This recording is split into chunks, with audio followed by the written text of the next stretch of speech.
আসসালামু আলাইকুম প্রিয় দর্শক, যারা আলাপ চাইতে আপনাদের সকলকে আমন্ত্রণ জানাচ্ছি। যে বিষয়টি নিয়ে এখন কথা বলবো সেটা হচ্ছে গোপালগঞ্জ ঘটনায় কড়া ব্যবস্থা ভারতের, বাংলাদেশের কাঁপুনি শুরু। ব্যবস্থা যে সবসময় কাজে যখন রূপান্তরিত হয়, অর্থাৎ ব্যবস্থা নেওয়া শুরুর মানে তার দুটো পর্ব। একটা হচ্ছে প্রাথমিক পর্ব, যখন অন্তত মাঠে না ঝাঁপিয়েও কাজটা করে নেওয়া যায়, আর একটা হচ্ছে যখন মাঠে ঝাঁপিয়ে কাজ করতে হয়। একই ঘটনায়, একই ব্যবস্থায় এইরকম দুটো এরকম পর্যায় আছে। প্রথম পর্যায় সেটা শুরু হয়ে গেছে কিভাবে দেখুন। 16ই জুলাই বাংলাদেশে সেখানটাতে শুরু হয়েছিল যে আর্মি, পুলিশ, নিরাপত্তা বাহিনী, র্যাব, এদের সবার মিলিত আক্রমণ বাংলাদেশের গোপালগঞ্জের মানুষের ওপর। এই আক্রমণের পেছনের কারণটা নতুন করে বলার দরকার নেই। শেখ মুজিবের যে সমাধিস্থল, তার কাছাকাছি জায়গাতে পৌর উদ্যানে সেখানে মিটিং ডেকেছিল, জনসভা ডেকেছিল এনসিপি দল, যারা হচ্ছে বাংলাদেশের মোহাম্মদ ইউনূসের বকলমের সরকারি দল। সেই এনসিপি তারা সেদিন সেখানটাতে নেমেছিল যে মুজিবের সমাধিস্থল গিয়ে ভাঙবে। যেভাবে ঢাকাতে ভেঙেছিল মুজিবের ভাস্কর্য, যেভাবে ভেঙেছে 32 নম্বর, সেই একইভাবে এখানটায় গিয়ে করা হবে। এইটাই ভেবেছিল, ভাঙা হবে মুজিবের সমাধি। সেখানে গিয়েছিল এবং যে এনসিপির যে নেতা এবং সামান্য কিছু কর্মী সেখানে হাজির হয়েছিল, তারা যখন ধাওয়া খেয়ে যখন পালাচ্ছে, আর্মির সাঁজোয়া গাড়িতে তারা আশ্রয় নিয়েছিল। তারপর কি করেছিল আর্মি তারপরে নেমে পড়েছে অপারেশনে। সেটা গোপালগঞ্জ থেকে আওয়ামী লীগকে মুছে দেওয়ার অপারেশন। আওয়ামী লীগের যে সমর্থক কর্মী গোপালগঞ্জ জুড়ে রয়েছে, মুজিবের জন্মভূমি, বাসভূমি, সেইখানটাতে তারা আক্রমণ চালিয়েছে। সারা দিন সারা রাত ধরে কার্পুর আড়ালে প্রচুর মানুষকে তারা নিয়ে গেছে, তাদের নিখোঁজ হয়ে গেছে, যাকে বলা হয় গুম করেছে। সেই গুম করা হয়েছে, বহু মানুষকে নিহত হয়েছে। এখনো অবধি যা জানা যাচ্ছে সেটা হচ্ছে 30 জন মানুষ নিহত হয়েছে বলে বেসরকারি বিভিন্ন সূত্র উদ্ধৃত করছে, তারা জানাচ্ছে। আর হাজারের ওপরে মানুষ গুম হয়ে গেছে, নিখোঁজ বহু মানুষ।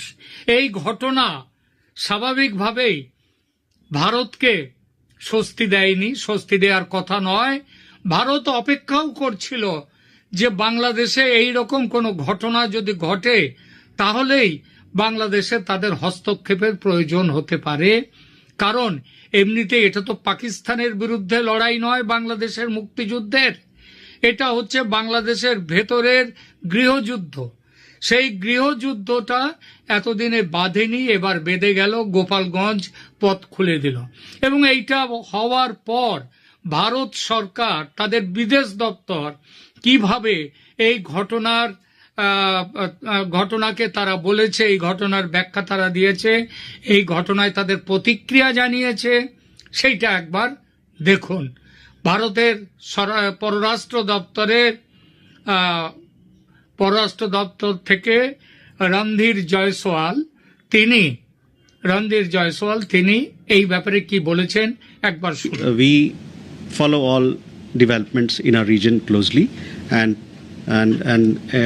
take cognizance of what's happening there. And accordingly, we take action if required on our side. Regarding Satyajit Ray's building, yes, we have seen a press release issued by the Bangladesh Foreign Ministry. যেটা তিনি বললেন তার অর্থ বাংলাদেশে কি ঘটছে ভারত তার দিকে কড়া নজর রেখেছে, এবং এই নজর রাখা নয়, যে ব্যবস্থা প্রয়োজনীয় মনে হবে, যে ব্যবস্থা প্রয়োজনীয় হবে সেই ব্যবস্থা নেবে ভারত। এতদিন বাংলাদেশে যা ঘটেছে সে ব্যাপারে ভারত কোনোদিনই বলেনি যে তারা এইভাবে কড়া কথাটা, যে ব্যবস্থা নেবে ভারত, এই কথাটা কোনোদিন কিন্তু বলেনি। এবার সেটা বলল, এবং এরপরে আরও সেটা হচ্ছে এই যে প্রতিক্রিয়া ভারত দেখিয়েছে, সেখানে আরও বলেছে যে বাংলাদেশে নির্বাচন করতে হবে, এবং তার ভাষাটা হচ্ছে India called for inclusive Bangladesh elections a day after violent clashes erupted in Gopalganj between NCP and Awami League supporters. Awami লীগের সাপোর্টার এবং এনসিপির সাপোর্টারদের মধ্যে এনসিপির যে গোলমাল হয়েছিল, আসলে গোলমালটা তো তা হয়নি, তারা তো পালিয়েছিল, তারা কোনো প্রতিরোধও করেনি, পালিয়েছিল এনসিপি। গোলমালটা হয়েছে পুলিশ, মিলিটারি, এই নিরাপত্তা বাহিনীর সঙ্গে। MEA spokesperson Randhir Jaiswal stressed India's position that Bangladesh's election should include all stakeholders without exclusion. কি বলেছে? আমাদের পররাষ্ট্র দপ্তরের যিনি পররাষ্ট্র দপ্তরের মুখপাত্র রণধীর জয়সওয়াল, তিনি বলেছেন ইন্ডিয়া চায় ভারতে সমস্ত দলকে নিয়ে, যারা স্টেক হোল্ডার যারা রয়েছে সবাইকে নিয়ে নির্বাচন করবার জন্য ফ্রি অ্যান্ড ফেয়ার ইলেকশন। অর্থাৎ ভারতের তরফ থেকে দুটো প্রতিক্রিয়ায় দুটো জিনিস বলা হয়েছে।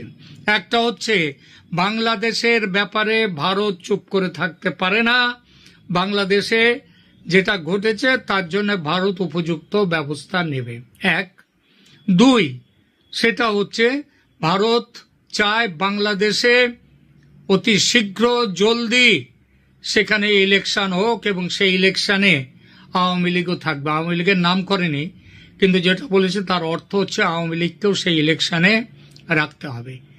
তো এইভাবে ইলেকশন করতে হবে। তো এই যেটা বললেন ভারতের পররাষ্ট্র দপ্তর, এইটা শুনবার পর বাংলাদেশে থরহরি কম্প লেগে গেছে। কিরকম থরহরি কম্প? দেখুন, আমরা এই যে 16 জুলাই যে ঘটনাটা ঘটে, যেদিন মার্চ টু গোপালগঞ্জ অর্থাৎ গোপালগঞ্জ অভিযান হয়, সেই দিনই তার আগের দিন ফেসবুক দিয়েছিলেন এই সরকারের সবথেকে যে বড় নামি দামি এবং যার নাম খুব চলে সেই উপদেষ্টা আসিফ মাহমুদ সজীব ভুঁইয়া, তিনি দিয়েছিলেন। তিনি বলেছিলেন কি, যে ফ্যাসিস্ট আওয়ামী লীগের নির্বাচনী প্রতীক, এই প্রতীক নৌকা সে কেন আছে নির্বাচন কমিশনের ওয়েবসাইটে, কেন আছে, তাকে এই মুহূর্তে হটিয়ে দেয়া হোক। এই শুনে প্রধান নির্বাচন কমিশনারের একেবারে তো কাপড়ে চোপড়ে হয়ে যাওয়ার অবস্থা।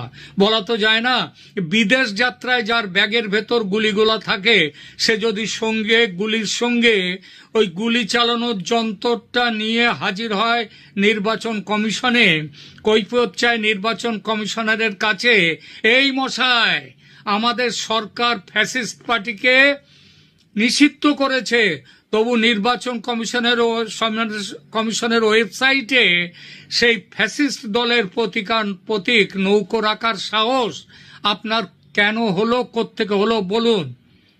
এবং সেটা বলতে বলতে কোনো জবাবের অপেক্ষাও দরকার নেই বাংলাদেশের যা অবস্থা এখন।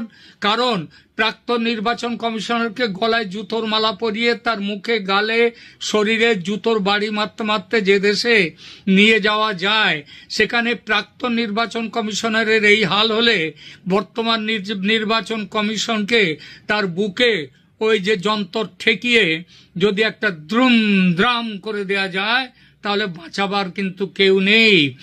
আর মরে গেলে পোস্টমর্টেম যে হবে তারও কোনো নিশ্চয়তা নেই। কারণ এই যে দেখুন, গোপালগঞ্জে মরে গেছে, তাদের কিন্তু পোস্টমর্টেম হয়নি, তাদের পোস্টমর্টম হয়নি বলে যখন জাতিসংঘ ক্ষেপে গেছে, জাতিসংঘ জবাব চাইছে এই ঘটনার, তখন বলছে বাংলাদেশ নির্লজ্জের মতো, সেটা হচ্ছে যে মিলিটারির গুলিতে কারোর মৃত্যু হয়নি। কারণ এর তো পুরনো ইতিহাস রয়েছে না, 5ই জুলাই 5ই আগস্টের সময় তারা তো তাদের নিজেদের গুলিগোল্লা, বন্দুক থেকে, রাইফেল থেকে, পিস্তল থেকে তারা গুলি চালিয়ে মানুষ মেরেছে, দোষ চাপিয়েছে আওয়ামী লীগের ঘাড়ে, শেখ হাসিনার ঘাড়ে এখনো সেই জিনিস। এবং পোস্টমর্টেম না হলে সুইসাইড কেস বলে ওই যে নির্বাচন কমিশনারের তার ডেথটা, তার মৃত্যু সুইসাইড কেসও বলা যায়। ওই যে লাইভ কাটিস পাওয়া গেল আসিফ মোহাম্মদ ভুঁইয়ার ব্যাগের ভেতরে, কেউ কি তার একটা লোম পর্যন্ত স্পর্শ করতে পেরেছে? ইউনূস পারেনি, ওয়াকার পারেনি, কেউ পারেনি। সুতরাং নির্বাচন কমিশনার আর কোন রকম, মুখ্য নির্বাচন কমিশনার তিনি আর কোনো দেরি করেননি। পরদিনই ছিল গোপালগঞ্জ অভিযান। গোপালগঞ্জ অভিযানে তিনি সাথে সাথেই করে দিয়েছেন কি, গোপালগঞ্জ অভিযানের দিনই তিনি নির্বাচন কমিশনারের ওয়েবসাইট থেকে তিনি নৌকো প্রতীকটা তুলে দিয়েছেন। তুলে তো দিলেন, তারপরে মজাটা কি জানেন? 17 তারিখে যখন ভারত সরকারের বিদেশ দপ্তর যখন করলো এই এটা সাংবাদিক বৈঠক, সেই সাংবাদিক বৈঠকে বলে দিয়ে দিল ভারত সব লক্ষ্য করছে এবং নির্বাচন চায়, free, fair and inclusive election, যেখানে আওয়ামী লীগকে থাকতে হবে। এই দুয়ে মিলে কি এফেক্ট হলো জানেন?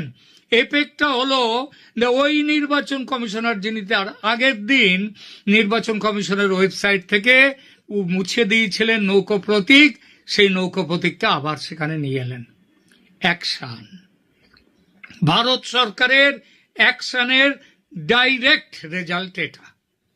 শুধু এখানে নয়। আচ্ছা, 16 তারিখের ঘটনার পর আপনারা কি দেখতে পেয়েছেন বাংলাদেশের সেনাপ্রধান মোহাম্মদ ওয়াকার কোথায় কি করছেন? চারদিকে একটা রব উঠেছে।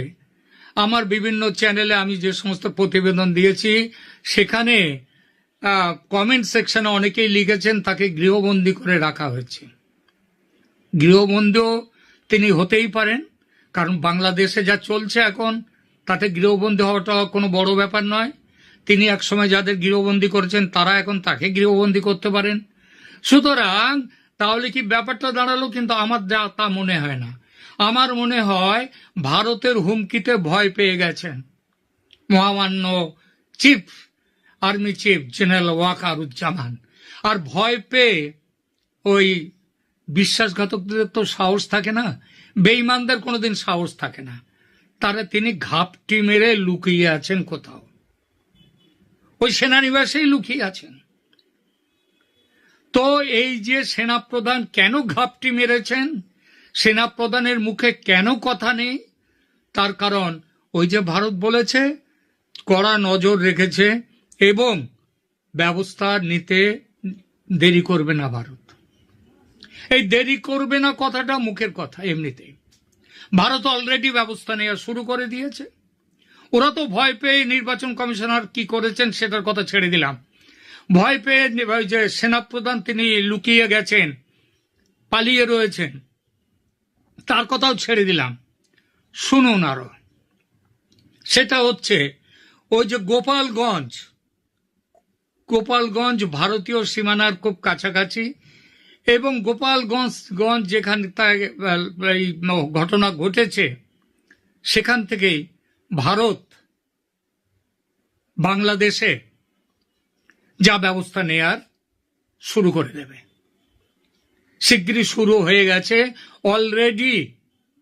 আমাদের খুলনা গোপালগঞ্জের কাছাকাছি যে ভারত সীমান্ত, সেখানে ভারত তাদের যুদ্ধ অস্ত্র ওই সমস্ত কিছু সমাবেশ করা শুরু করে দিয়েছে। তার মানে এই নয় যে ওই আমাদের ওখান থেকে উঠে এলো শিলিগুড়ি করিডর থেকে, চিকেন স্নেক থেকে উঠে, সেখান থেকে হাসিমারা থেকে উঠেই নিয়ে আসছে, এমন কোনো কারণ নেই। ভারত এখন অস্ত্রশস্ত্রে এতটাই শক্তিশালী যে তারা সমস্ত জায়গার, বাংলাদেশ তো তাদের কাছে পিঁপড়ে। এতদিন ওই যে বারবার আমি একটা কথা বলেছি, মুক্তিযুদ্ধের সময় সেখানে পাকিস্তানের সাথে লড়াইটা হয়েছিল, কিন্তু এখন লড়াইটা ঘরের লোকের সঙ্গে, এবং বাংলাদেশে যে কোনো ভাবে ঝাঁপিয়ে পড়তে পারে না, যখন খুশি ঝাঁপিয়ে পড়তে পারে না ভারত। তার জন্য কিছু কারণের দরকার হয়। সুখের কথা, গোপালগঞ্জ যদি অত্যন্ত দুঃখজনক ঘটনা, তবু অন্তত ইতিহাসের দিক নির্দেশ করবার জন্য গোপালগঞ্জের অনেক বড় ভূমিকা। খুব শিগগিরই ভারত বাংলাদেশে ওই গোপালগঞ্জের মতো মুক্তিযোদ্ধারা যারা রয়েছেন, যারা শেখ হাসিনা আওয়ামী লীগের, যারা ৭১-এর মুক্তিযুদ্ধকে যারা সম্মান করে, সেই মুক্তিযুদ্ধের চেতনায় যারা বলিয়ান, তারা লড়াই শুরু করবে। পিছনে আছে ভারত। দেখবেন এর জন্য বেশি দিন লাগবে না। আপাতত এখানেই রাখছি। ভালো থাকবেন।